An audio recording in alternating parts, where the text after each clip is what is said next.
महाराष्ट्रीयन लोक आपली परंपरा विसरून बाहेरचे जास्त अनुकरण करतात. लाठी, तलवार, दानपट्टा, भाला, कट्यार, खंजीर, माडू, जवदन, विटा असे वेगवेगळी शस्त्र आहेत. त्यांच्याकडून आलेले खेळ म्हणजे तायकोंदो, वुशू सारखे आपल्या लोकांनी आत्मसात केले.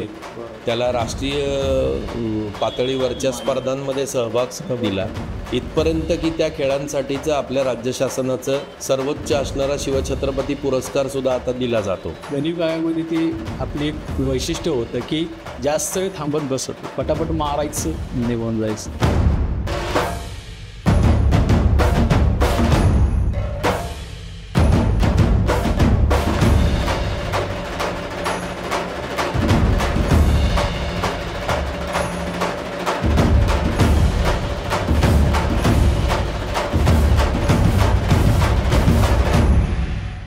नमस्कार.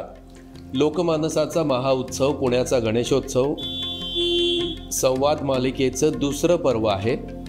आज आपण भेटणार आहोत श्री शिवाजीराजे मर्दानी आखाड्याचे विजय आयवळे यांना. इसवी सन 1892 साली श्रीमंत भाऊसाहेब रंगारींनी या गणपतीची स्थापना केली, किंबहुना सार्वजनिक गणेशोत्सवाची मुहूर्तमेढ रोवली. ज्या भाऊसाहेबांच्या भवनामध्ये बसून ही संवाद मालिका आपण चित्रित करतो आहोत, तिथे अनेक क्रांतिकारकांची ये-जा होती. किंबहुना या वाड्याला क्रांतिकारकांचं माहेरघर असं म्हणत होते. तेव्हा क्रांतिकारकांच्या गणपतीच्या या व्यासपीठावरती आज मर्दानी खेळ शिकवणाऱ्या एका हाडाच्या शिक्षकाचं मी मनापासून स्वागत करतो. विजयदादा, स्वागत आहे. नमस्कार. आम्हाला जाणून घ्यायला आवडेल की छत्रपती शिवाजी महाराजांच्या नावाने हा जो मर्दानी खेळांचा आखाडा ही संस्था आहे, ही आपण कधी सुरू केली? साधारण 2009 साली मी आखाड्याची वगैरे सुरुवात केली. मूळचा कोल्हापूरचा, तिथे जवळपास आम्ही आता पण मला 26 वर्ष झाली खेळतोच मी. अजून माझे वस्ताद वगैरे आहेत अजून. बरं. मी प्रशिक्षकच आहे अजून पण. आणि इथे जेव्हा मी आलो तेव्हा माझ्याकडे कला माझ्याकडे ठेवून काय 2-4 होणार नाही. ती कुठं बाहेर द्यायला पाहिजे पहिल्यापासूनची इच्छा होती. शिकवण आम्हाला वस्तादांच्याकडून तशाच पद्धतीची आली की हे जितकं आपलं स्प्रेड झालं पाहिजे, लोकांना पोचलं पाहिजे, कारण आपली परंपरागत ही युद्धकला, शिवकला. मग इथे मी आखाडा चालू केला शिवाजीनगर गावठाणमध्ये.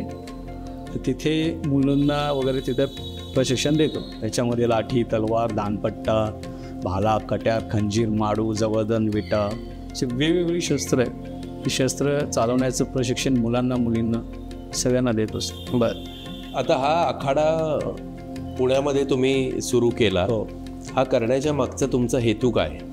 हेतू हाच आहे की अलीकडच्या काळामध्ये बघितलं ना तर महाराष्ट्रीयन लोक आपली परंपरा विसरून बाहेरचे जास्त अनुकरण करत आहेत. बरोबर. इथं आपल्याला जसं बाहेरच्या देशांनी, चायना असेल, जापान असेल, थायलंड असेल, मलेशिया, त्यांची कला जी जगभर पसरवली, आपली कला कमी नाही आहे. बरोबर. तीही लोकांपर्यंत पोचली पाहिजे. आमच्याही ज्या पूर्वजांचा जो वारसा आहे, पराक्रम आहे, तो लोकांपर्यंत पोचला पाहिजे या उद्देशानं हे प्रशिक्षण वर्ग वगैरे चालू केलं. हो. आत्ता तुम्ही बाहेरच्या वेगवेगळ्या देशांचा उल्लेख केला. हो. त्यांच्याकडून आलेले खेळ म्हणजे तायकोंदो, वुशू सारखे आपल्या लोकांनी आत्मसात केले. त्याला राष्ट्रीय पातळीवरच्या स्पर्धांमध्ये सहभाग दिला, इथपर्यंत की त्या खेळांसाठीचं आपल्या राज्य शासनाचं सर्वोच्च असणारा शिवछत्रपती पुरस्कार सुद्धा आता दिला जातो. हो. तर या खेळांना तो का मिळू नये किंवा त्या पातळीपर्यंत याचा प्रसार का होऊ नये, इतका सुंदर तुमचा हेतू आहे. मध्यंतरी काळात काय झालं की वस्ताद लोक वगैरे आमचे जे रेग्युलर आपला रोजीरोटीचं जे कामं करायचे, संध्याकाळी हा खेळ मुख्यत्वे करून चालायचा. तो यात्रेमध्ये, लग्न कार्य असेल त्या वरातीमध्ये वगैरे, आणि सामाजिक कार्य कुठल्या गावामध्ये असेल त्यांच्या, तर त्याच्यामध्ये खेळलं जायचं. त्या लोकांची काही अपेक्षा नव्हती. पण तिथून पुढे जे प्रत्येकाचा रोजीरोटीचा विषय चालू झाला, नोकरीसाठी लोक स्थलांतरित झाले, आपापल्या कामात व्यस्त झाले. ज्याला येत होती हे दुर्लक्षित होत गेलं. खूप कमी लोक आहेत हे शिकवणारे, त्याच्यामुळे हे पूर्ण दुर्लक्षित होत गेलं. तर ते परत एकदा उभारी यावी त्याला, लोकांपर्यंत पोहोचावं. आणि आत्ताच्या काळात खास करून महिला मुलींना सेल्फ डिफेन्सच्या दृष्टीने गरज आहे खूप. बरोबर. तुमच्याकडे भलेही काय दिला असेल, काय शस्त्र असेल, चालवायची पद्धतच माहिती नसेल तुम्हाला, उपयोग काय त्याचा. बरोबर. ते धैर्य आता आम्ही शिकवतो मुलांना मुलींना, धैर्य निर्माण करायचं काम आम्ही त्यांना जास्त देतो. वा वा वा, प्रतिम. या हेतूने पुण्यामध्ये ही संस्था स्थापन केली. हो. 2009 सर. 15 वर्ष आता होत आली. हो. गावठाणामध्ये आपल्या रोकडोबा मंदिराच्या जवळ. आता एकूण किती विद्यार्थी शिकतात? जवळपास आत्ता सध्या 150च्या आसपास विद्यार्थी आहेत. 5 वर्ष 5 पासून ते 45-46 वयाच्या महिला पुरुष सगळ्या विविध वयोगटातील जॉब करणारे, नोकरी व्यवसाय, परत सरकारी कर्मचारी पोलीस डिपार्टमेंटमध्ये तेही असतात. वा वा. मग ही सगळी जी मर्दानी शस्त्र आहेत, शस्त्रास्त्र आहेत, ती शिकणं, याचा काही कार्यकाळ निश्चित केला आहे का? जसा सिलेबस असतो किंवा विशिष्ट दिवसांचा एक अभ्यासक्रम असतो, कोर्स असतो, तसं काही डिझाईन त्याचं केलंय, आरेखन त्याचं केलंय? हे आता चालू करायचं. तुम्ही विचारलं, चांगला प्रश्न. बरं झालं की लोक आताही काही विचार भेटायला येतात. काही पालक बोलतात की आमच्या मुलांना शिकवायचं आहे. पहिला कुठला बेल्ट असेल, दुसरा कुठला बेल्ट असेल, थोडक्यात हे बेल्ट तुम्ही जे विचारलं ते. दुर्दैवानं असं झालं की ही परंपरागत कला आपली जी पूर्ण लोप पावत चाललेली आहे, त्याचं ते शासन दरबारी काही झालं नाही. शालेय खेळामध्ये त्याचा समावेश नाही आहे. त्याच्यामुळे जे वर्गवारी करून कोण किती दिवसात खेळ शिकवायचं वगैरे त्या गोष्टी, ती जाणकारच लोक कमी झाल्यामुळं आताच्या लोकांना जास्त माहिती नाही. नशीब आमचं की आमच्या वस्तात लोकांना शिकवलं माहिती आहे. तुम्ही म्हणाल ते मी आता चालू करतोय. माझ्या त्या आखाड्यामध्ये हे चालू आहे. प्रत्येक शस्त्राला ठराविक 2-3 महिने असा कालावधी दिला जातो. ते परफेक्शन झाल्यानंतर पुढचं शस्त्र त्याला घेतलं जातं. अशा पद्धतीने शिकवतो. आणि त्याच्या मी माझ्या आखाड्याच्या लेवलला मॅचेस घेतो. बरं. आणि तिथं आपल्या यांना अध्यक्षांना पण एका कार्यक्रमाला बोलवलं. पुनीतदादा बालन त्या नाही, आपले जावळे. जावळे काकांना. बरं बरं बरं. मग ते हे मी लोकांना एक नवीन पायंडा पाडायचं चालू करतो की हे होईल. पुढे जाऊन आमचा प्रयत्न चालू आहे, खास करून शालेय खेळामध्ये घ्यावी. शालेय खेळामध्ये जर घेतलं तर प्रत्येक शाळेमध्ये शिकवले जाईल आणि तिथून मॅचेस वगैरे होतील. जसं हे मॅचेस वगैरे होतील, कंपल्सरी शाळेमध्ये झाल्यानंतर मुलंही खेळाडू वाढतील. पुढं राष्ट्रीय स्तरावरती जाईल, आंतरराष्ट्रीय स्तरावरती हा खेळ खेळला जाईल. आणि ते शिकवण्यासाठीच्या शिक्षकांची गरज निर्माण होऊन तुमचे सहकार्याने किंवा तुमच्यासारखे मंडळींचं पण एक नोकरीचा आणि बाकी सगळं तो विषय मार्गी होईल लागेल ना. तोही असणारच आहे. आम्हाला हौस होती, आम्हाला ते राहत नव्हतं म्हणून आम्ही त्या गोष्टीकडे फायनान्शियल न बघता आम्ही त्याच्यात झोकून देऊन काम केलं. फक्त अलीकडची स्थिती तशी नाही आहे. तुम्ही म्हणलं त्या पद्धतीने ह्या गोष्टी लागणार आहे. पण तसं वातावरण होत जाईल, शालेय खेळामध्ये येईल. आणि आत्ताच या वर्षीच आपला हा दानपट्टा हे शस्त्र शेजारी ठेवलं आहे. याला राज्यशस्त्र मान्यता गव्हर्नमेंटने दिली, शासनाने दिलेली आहे. वा वा. मराठ्यांचे एक प्रभावी शस्त्र. हो, दानपट्टा. करेक्ट. अजून एक सांगायचं राहिलं की याचं जर प्रचार करायचं कार्य करतो ना, तर हे भारतापुरतं मर्यादित न ठेवता परदेशात सुद्धा आम्ही त्याचं प्रचाराचं काम करतो. आणि त्याच्या अनुषंगानं गेल्या वर्षी पण आम्ही वर्कशॉप घेतलं होतं आणि याही वर्षी आम्ही युरोपियन लोकांसाठी वर्कशॉप घेतो आहे. आणि त्याच्यामध्ये त्यांना आपली परंपरागत मर्दानी युद्धकला प्रशिक्षण त्यांना देतो. आणि ते प्रशिक्षित झालेले आहे ते बाहेरचे परदेशी विद्यार्थी. त्यांना घेऊन आम्ही आपल्या गणपतीमध्ये प्रात्यक्षिक सादर करायचं आमचं त्याचा मानस आहे, त्याचं नियोजनचं. ठीक आहे. तुमच्या निमित्ताने त्याचं काय म्हणायचं पुनरुज्जीवन होतं आहे त्या कलेचं, त्या युद्धकलेचं, आणि नक्कीच तुम्हाला यश येईल. मग या मर्दानी आखाड्याची सुरुवात केली. हो. त्याच्यानंतर याच्यामध्ये तुम्ही एकूण किती प्रकारची शस्त्र शिकवता? शस्त्र आता दानपट्टा जर घेतलं तर दानपट्टा, एकेरी दानपट्टा, दुहेरी दानपट्टा, त्याच्यानंतर एकट्याने खेळायचं, दोघांनी सोबत खेळायचं, चौघांनी सोबत खेळायचं. त्याच्यात अजून वेगवेगळे प्रकार आहे. बरं. काही चाली आहे, काही वार वेगळे शिकवले जातं ते. तसंच दानपट्टा झालं तर तलवारीचं आहे, लाठीचंही आहे. लाठीचं एक फरीगज म्हणजे चमड्याची ढाल आणि काठी याचं एक 2. काय नाव सांगितलं त्याचं? फरी गजगा, त्याला एक फरी गजगा, हे जे शब्द आहेत हे आपले परंपरेत चालत हो शब्द आहेत. तो प्रकार असतो ते दोघांचे फाईटचं असतं. त्याच्यामध्ये खेळत असताना ॲक्च्युअल खेळताना त्याच्यामध्ये अटॅक डिफेन्स चालतं ते. पण आता खेळाच्या दृष्टीनं स्पर्धेच्या दृष्टीनं बघितलेलं त्याचे काही नियम आहेत. त्याचंही मी त्या खेळाच्या ह्याच्यामध्ये जेव्हा मॅचेस घेतात तेव्हा त्याचंही रूल सांगतो आणि त्या पद्धतीने मॅचेस वगैरे घेत असतो. एक सवय लागू दे. जे आता 5, 6, 7 वर्षाची मुले त्यांना याची सवय लागते. उद्या जाऊन शालेय खेळामध्ये आलात तर त्यांना माहिती असेल काय खेळायचं, वा खेळायचं.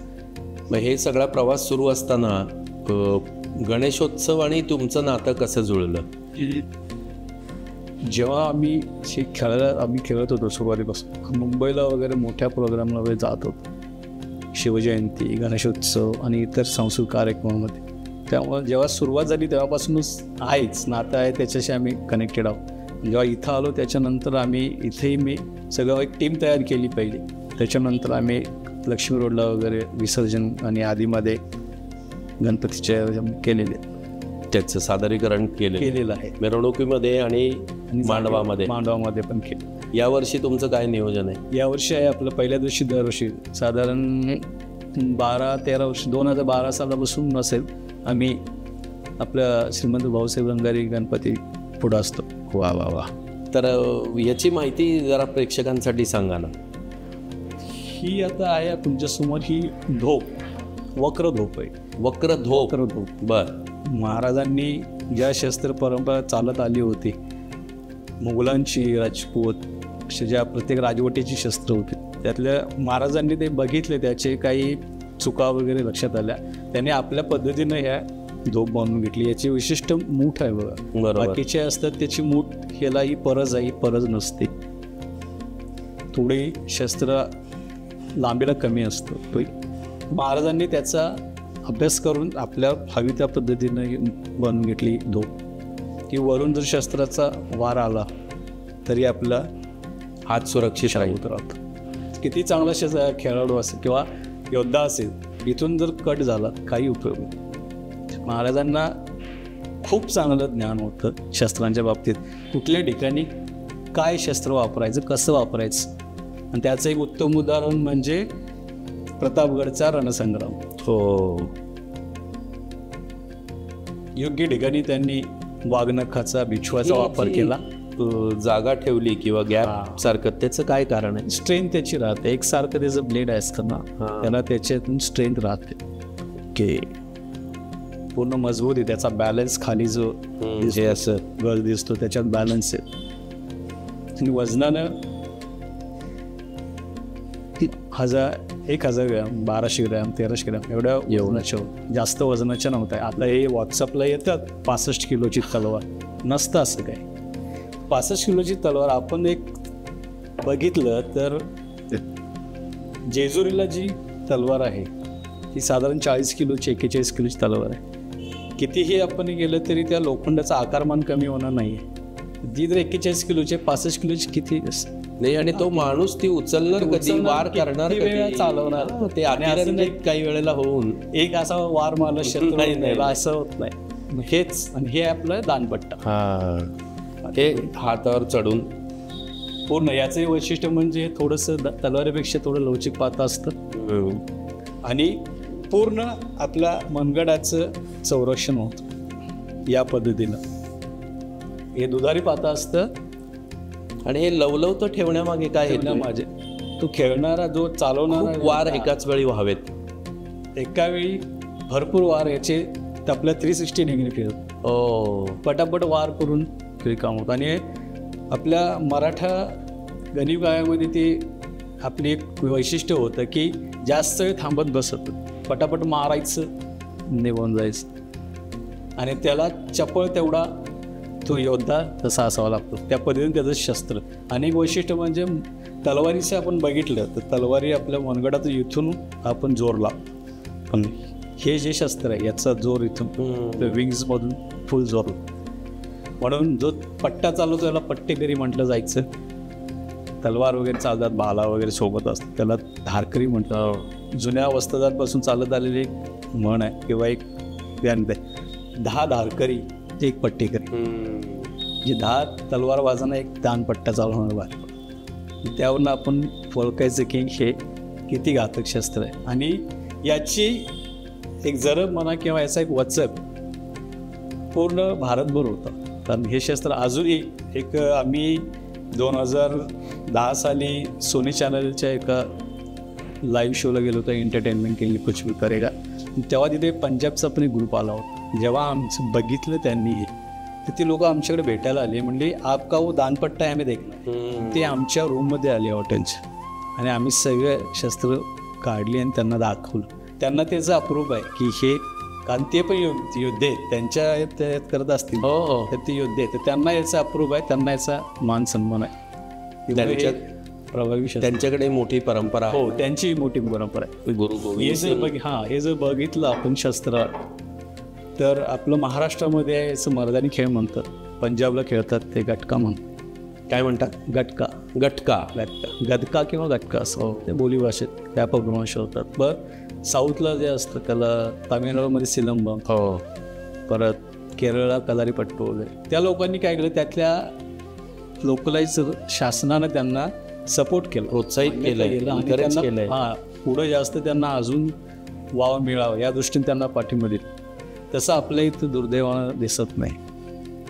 होईल, ते पण होईल, चालू आहेत प्रयत्न. करेक्ट. आता तसंही तुम्ही 15 वर्ष इतकं मनापासून झटताय, तर शासन दरबारी पण त्याची दखल घेऊन चालू आहे, प्रयत्न चालू आहे. विषय मार्गी लागेल. सगळ्या आपल्यालाही राज्यस्तरीय राष्ट्रीय स्तरावरच्या मॅचेस आपले होतील.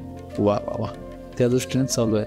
क्या बात आहे. आणि याचं सगळं लोकांना आताच्या काळामध्ये जे अट्रॅक्शन झालेलं आहेत वगैरे काही, की जसं प्रेझेंट कसं करतो आम्ही, आणि जेव्हा आपल्या आखाड्यामध्ये जेव्हा मुलगा असेल मुलगी असेल, जेव्हा प्रात्यक्षिक सादर करतात, ते नॉर्मली बघितलं तर एक ट्रॅकसूट वगैरे असं त्याच्यावर कुणी करत असतात. मी तसं सुरुवातीपासून केलेलं नाही.